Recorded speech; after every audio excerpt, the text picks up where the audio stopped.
I was talking to Frank earlier, and he said something I think has a great deal of truth, and it may be the only truth you hear tonight. But he said, you know, I think I can tell stories that I remember that nobody in the room can challenge me because I may be older than they are. I can tell it the way I want it to be. With that, Mr. Robson, it's Okay.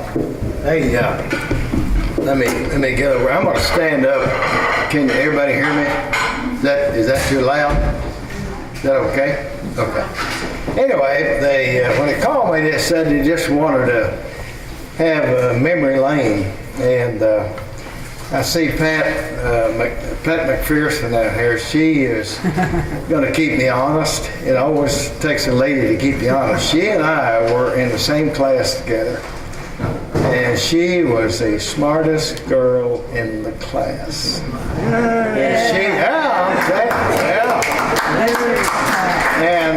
and so, you know, there's always a girl or a lady to keep you straight. You know, that's always the history. Anyway, I thought first I would tell you about 2 or 3 things that I remember, and then some of the stories that actually happened. I graduated in 1947, and we were here during I was in school during the war times, and all the able-bodied men, of course, were going to service. And in 45, we had a lot of veterans that came back that had volunteered underage to the service and came back to finish up high school. And the same thing occurred to me when I went to Oklahoma State University. Is we had these bearded guys that had, a lot of them had scars, and one fellow I remember in a place I lived had a wooden leg. He'd been blown out of an airplane, and they had Vet Village up there. And these veterans came back, and this was a university that the average age, instead of being 21, was probably 32. And lots of kids running around, but there's 2 or 3 funny things I think that have happened to me anyway, and I thought I'd relate them to you. Does anybody know or remember the Twist barbershop that was in the Mason Hotel block? Oh, yeah. Yeah. Okay. Well, Mr. Twist, the barber Twist, was a joke, pretty much a jokester. And Les Riley had a furniture store around where Milton's car lot is now. And it had a big glass front on it. And this is the age of the hippies. I mean, and we were living in redneck country, and everybody hated hippies. You know, the war effort was going on, and these people were running around without a job telling everybody that they were going to save the world. So Twist, his best friend was Les Riley that had the furniture store.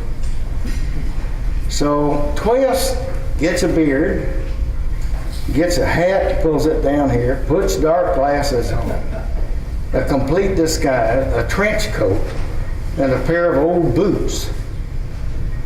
And he goes around to his good friend. They have coffee coffee every day. He knew if he ever said a word, he'd know who it was. And so what Twist does, he goes down and walks real slow in front of Riley's, the hippie that he was. And Riley got kind of nervous, kind of tight. He would sit up front when he didn't have a customer, you know. And then when Twist came back, he took his nose and did that down all across the glass in front. And of course, Riley just went bananas then, you know. Then he goes in the Riley furniture store, doesn't say a word, and has the back of a Big Chief tablet, and it says, "Give me $5."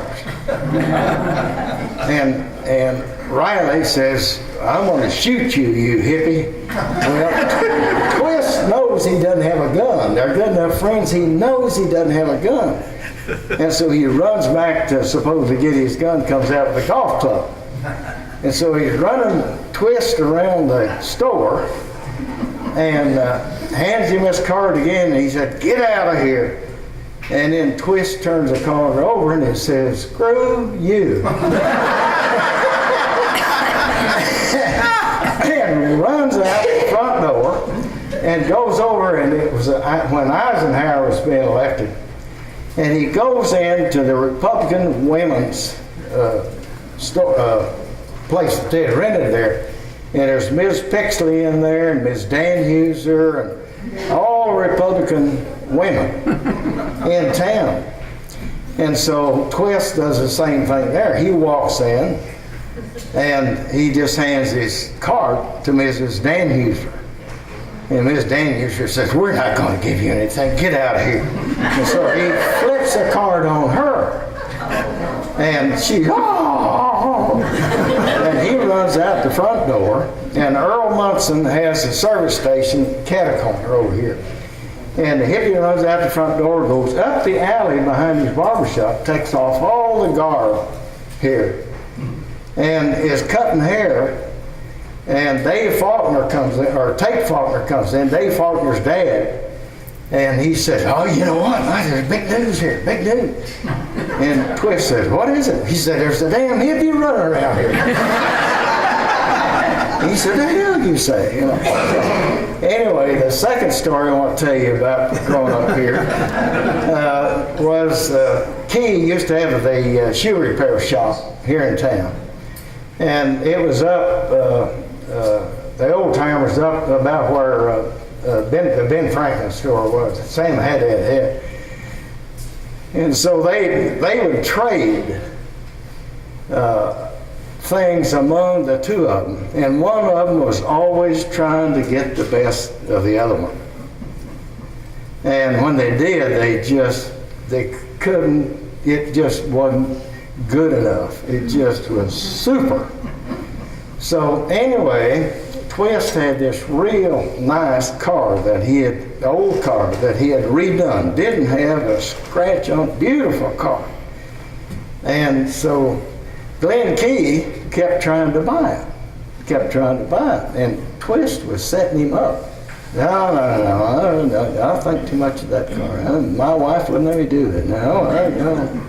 That'd be the death of me. I'd probably die tomorrow if I sold that car. So he just kept on. And so he said, "Well, I'll show it to you." And so Twist gets up, Twist gets up where the railroad track is. And you know, there's a little incline down to James Davis Boulevard from the railroad track. And so he gets in the car and he drives it down and parks it right in the block right across from his barbershop there. And I said, "What do you want for it?" "Well, I want some." "Well, I can't give you. Well, I'll give you that." "Well, this and that." And so finally they make a deal. And Glenn Key then goes around and opens up the hood, and there's no motor.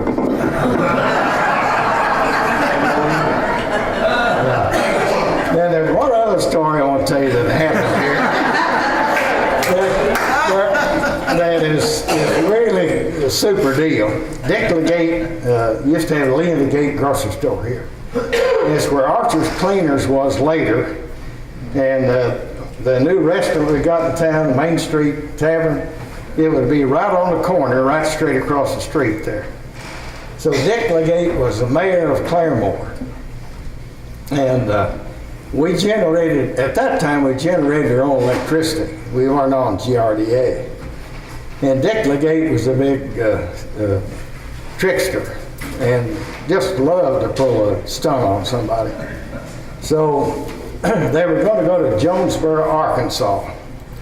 And there were 4 people in there, Dick Legate and 3 councilmen. And so they were going to buy the electric plant that Jonesboro, Arkansas wanted to sell. And they got about halfway down to where they were going, and they went in a restaurant, and Dick sat on one side with the councilman, and two of the other councilmen sat on the other side of the booth. And so Dick got up, and while these other two fellows were in the restroom, he told the waitress, he said, "Now, honey," said, "we are taking those two guys over there to the mental institution." And he said, "If you don't serve them bacon and eggs, they will tear this damn restaurant apart." Said, "I don't care what they order. You give them bacon and eggs."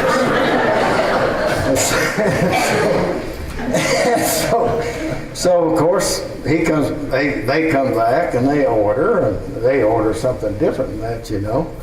And then when the waitress brings the food, well, these other two, they just start raising hell, you know. And this waitress is scared her to death, and she ran out of the back door of the restaurant. So anyway, if you want to pull a trick on somebody, that's a pretty good trick. And I've talked enough of that, so. I don't know, I like what you're saying. So anyway, we'll talk about growing up, and I do want to talk about some of the teachers I had. And I think that today, I had some excellent teachers. They weren't good teachers, they were excellent teachers. And I'll talk to them later about it. I want to hog the show here, so. Anyway, go ahead. Well, we can come back. Yeah. Who wants to speak after Frank Thompson? Well, I think I'm here to say, isn't that enough for my voice? Can y'all hear me? Go ahead. I'm one of the ones who started school at the Hiawatha building. And I think we have some other classmates out here. Fern, were you at Hiawatha? And Marshall was, right? So that's the beginning of the times. And what I kind of felt my claim to fame was on that is that my mother also started to school at Hiawatha, and then she taught at Hiawatha. So does that make me a Hiawathian or whatever? But regardless. And what I really kind of marvel about with going through the old age memory losses and all is that I could remember every one of my teachers, I think, unless somebody's going to correct me. Is it not good? No. How's that? That's really good. We'll just step back a little bit. Okay. And if anybody has an addition to that from the Hiawatha group anyway, my first grade teacher was Miss Depriest.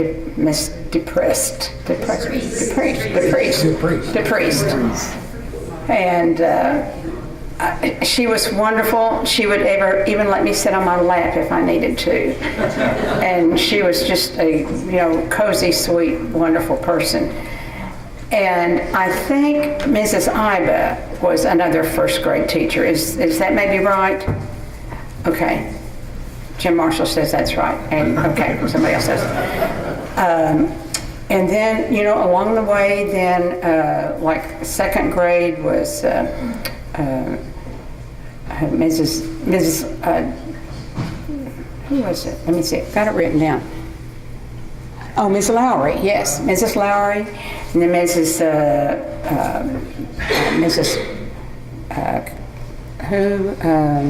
Leffler, Miss Leffler. Yeah, Miss Leffler.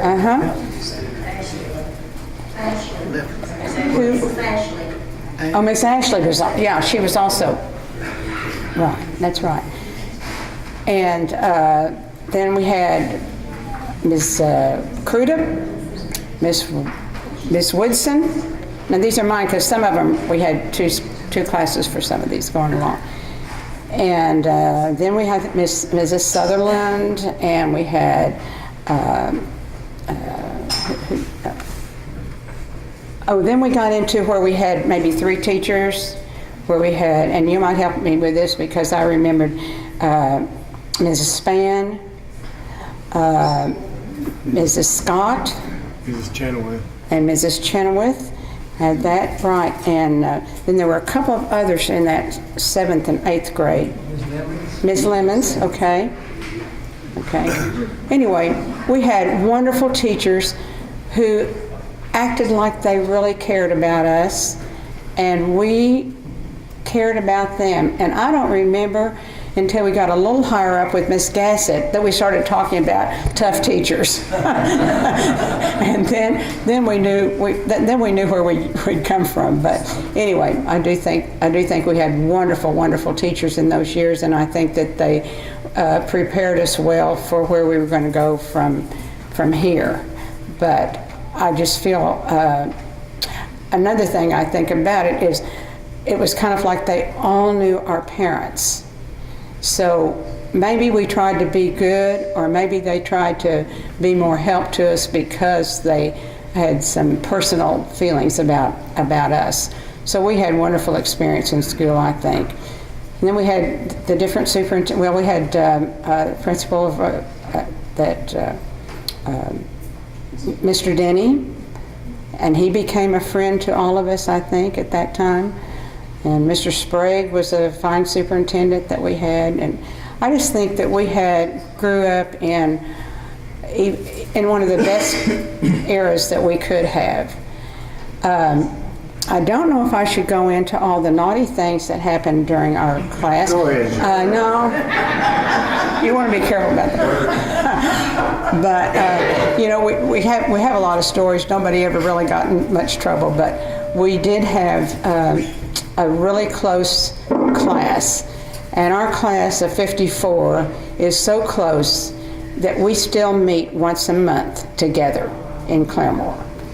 And we share good news and bad news. And it was not anything I ever expected that you grew up. And of course I came back, and a lot have still been here. But to regroup the way we have and to care the way we have, and we still think we're the best, we think we're wonderful, we were the most successful, and we did everything. Which reminds me, W.R. House sent his best to all of us. He would love to have been here. He's just pretty tied up with the Penny situation. He's been in New York this week, but he did send his great thoughts to all of you all and to our class. But there was just such friendship among us that and it may be true of a lot of other classes. I just don't think we were aware of it because we've stayed so involved for such a long time. But and if any of my classmates have anything they would like to add, I would not be offended at all. And except for Jim Marshall, and then I will put a timer on him if he does. If he says anything, we'll cut it back. Jim, why don't you go first, and then I can cut you back if we need to. Do you have anything? I'm going to take up for me. Oh, okay. Oh, okay. Yeah, sure. Well, maybe that's where the other stories will come from. So anyway, but it was just the best of times, and we didn't know any better if it wasn't. We had good family situations, and it just never changed. We just have continued through our many years among the older alumni now, but it still was the best time of our lives, I think, and our friendships. So anyway, I'm glad that you all are here to hear the good old days. If you have any questions for this lovely lady, anyway, she could tell you many stories about Claremore and growing up in Claremore during the 40s and 50s. And of course, Frank in the 40s and his career and so forth, and expand upon it. I'm Tom Poole. I graduated in 54 with Mary Lee. I didn't grow up early years in Claremore. I came in the 5th grade to Claremore. So I had a little background before then. So this was a new school for me to come in 1944, towards the end of World War II. The war's still going on. So again, a lot of the fathers and so forth were still gone. Fighting was still going on. So this opened doors, though, in some ways, for camaraderie between all the young men in the school. I was new in school, but it didn't take me long to become friends with Jim Marshall and Jerry Linkenfelder's back there and others in the same class, and the young ladies that were here. And I can honestly say Claremore schools changed my life, because I came from a background where education maybe not as important as going out and working. And so I brought that kind of atmosphere with me. I wasn't too much interested in the books at that time. I was interested more in social life. Girl. Thank goodness. We're glad it's that way. Say it, Tom. Say it. Yeah. So anyway, in growing up that way, I made friends pretty quick with the men. Now, I wasn't interested in the girls at that time, in the 5th grade, 6th grade, 7th grade. But I loved to play ball and things like this. But first teacher I had was Mrs. Gann and Mrs. Woodson and Mrs. Denny, Mrs. Lemons, Mrs. Chenoweth.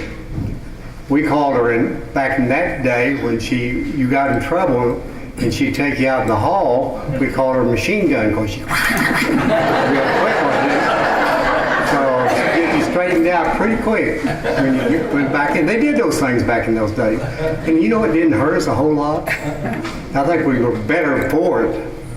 And I know the other students in the class were better because I was getting whipping out in the hall. You know, they really straightened them up. So anyway, Claremore Schools played a big, big part of my life. And elementary went up, and they added the 7th and 8th grade. I went to Claremont. There's 2 elementary schools, West Side and Claremont, at that time. And I guess they had some classes at Hiawatha still. Basically, as fading that school out, they're moving everybody over to the Claremont. 7th and 8th grade were added about the time we was in the 5th or 6th grade. So we finished up at Claremont through the 8th grade. And there developed the interest in sports, athletics, and so forth, and doing those kind of things. Mr. Denny had a big effect upon my life in that way, because he started, we didn't have ball teams in practice as such, but he organized us with a little softball team. In fact, one day, I think I was in the 6th grade. I must have been not doing much in school because he came and got me out of class and said, Tom, I want you to go down to Wilson Hardware and buy us a softball and a bat. And I don't know whether he gave me the money or just said, tell him I'll come by or the school will and we'll pick up the tab on it or whatever. So, of course, didn't have transportation. I walked from Claremont down, and I wasn't in a big hurry either. So I took my time, went down to Wilson Hardware and picked out this nice bat and this ball. And I thought, well, on the way back, you know, that fence around the old library really looked nice. So I set aside and I'd sit down on that fence for a while, on that rock wall. And I was sitting there, and pretty soon a man came out of the high school there and came over to me. He said, young man, what are you doing? I said, well, Mr. Denny had sent me down to get this bat and ball, and I was just taking a little break, rest here for a while. So anyway, he said, well, I'm the superintendent of schools. I'm Mr. Haynes. I said, oh, okay. He said, I think you need to get on back to school. So I hurried and got up and walked back to school and gave the ball and bat to Mr. Denny. He never said a word to me about it. I'm sure, you know, Mr. Haynes called him and told him. I was kind of taking my time getting back. But that was it was part of growing up, in my experience. But Mr. Denny had an influence because from then he started the ball teams, whether it's softball back then for us, or playing a little basketball in those grades. So Claremont really was an effective place. You remember the football field was right, the playground for the elementary school. That was our playground. And we get out there at recess and so forth and have big games of throwing the ball or whatever it's doing, softball games or whatever. So, but you know, you had hundreds of kids running on that football field during recess. I remember later on when I went to high school and started playing football, that football field was about like that when you walked on, because all the kids played on it, all you practiced on it, you played on it. Boy, that was the hardest of rock. So you went off somewhere to other schools that had a nice soft football field. Boy, that's so much fun to play on those things, you know. You didn't mind falling down or anything then. But anyway, so got into high school, and that's when it really changed, because I got more involved in athletics. And Coach Lovell, Coach Dose, football coaches, Coach Dean, basketball. I think we had 3 basketball coaches in the 4 years of high school. Basketball coaches didn't last long, seems. But we were pretty good, you know, fair. But football was the sport, and those men, though, had a great influence and convinced me that was an area that I need to kind of buckle down in school and do a little bit better, even though that never became my forte, classroom work. And but Mrs. Gassett, Miss Gassett, was very instrumental in my life, because I enrolled as a freshman in Algebra 1, and I soon found that I was kind of over my head a little bit. So we thought another young boy, and I decided we'd drop Algebra 1 and go to what's called composite math. So anyway, you had to take a drop slip to your teacher to drop one and then get it in the oven. And she took me out in the hall and she said, "Now, Tom Poole, you need to stay in algebra. You stay and you don't cause me any trouble, you will pass algebra." So, I stayed in algebra. Behave yourself. I didn't make any grades in algebra. You look at my, don't go back and look at my grades. But I had Algebra 1, Algebra 2, trigonometry. I really was a math major. And shop class was another expertise. Marshall Jim can tell you about shop. And mechanical drawing. He was an expert in mechanical drawing too. But Jim and I go a long ways back. And what I wanted to get to though, we didn't have a gym like they do today. We practiced and played our games down at the Armory, which is down Lynn Riggs and Patty Page corners of parking lot now. But that's where we played our basketball games, big basketball tournaments. The thing that really, I think, changed me a lot, you didn't have rec centers. You had to make your own time to play whatever. That's right. But that Armory, the men that were in the, I don't know what. Reconnaissance company. Anyway, weekends they were gone. Yeah. But they locked their doors. But they always had an unlocked window somewhere. I think it was on purpose, because you'd find that window and open it up, and there'd be 50 kids playing in that gym before you turned around. That was our recreation room, playing in that Armory on Saturdays. This type of thing. Going out to the lake. I don't think Jim ever went with me. One of my favorite pastimes was going on my bicycle. There was a gravel road down to the lake back then. And go down and below the spillway with my BB gun and hunt water moccasins. That type of thing. Kids did things like that. Just fun things. Didn't get in any trouble. I wouldn't do it again today. But again, those were kind of things that we did. And of course, Jim and I have a video in here where we talk about the shows, the theaters, whether it be the Yale Cadet or the Palace. We had 3 theaters when we was growing up here in Claremore. And Jim does a great job in talking about his experience of running the theaters, the projector and things like this. But that exhibit right over there is so important, and I think you all are a testimony to that. What you think of Claremore schools and Claremore itself. That's why this museum is so important. Tell the history.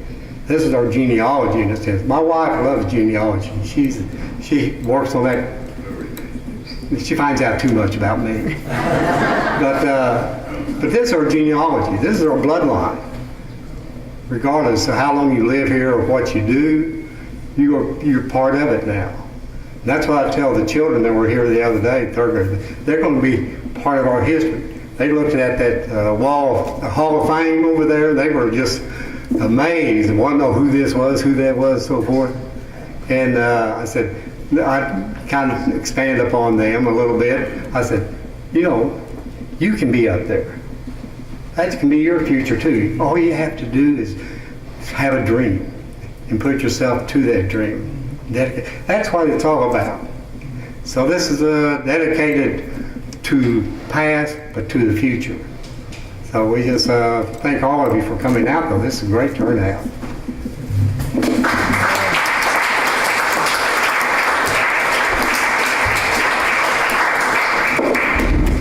I hardly know what to say after these three fine presentations, but I'm Joe Blackburn.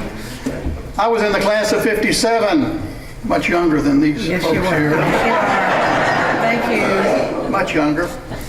But I have some of the same memories. I also went to the first grade at the Hiawatha Building. One of the very last to go to the Hiawatha Building. Had Virginia Lemons as my teacher. The thing I remember most was playing the zither in the Sunbeam Band. Did anybody do anything like that in Hiawatha? And I remember the sights say. You remember cat, dog, what? Did? I think I flunked all that stuff.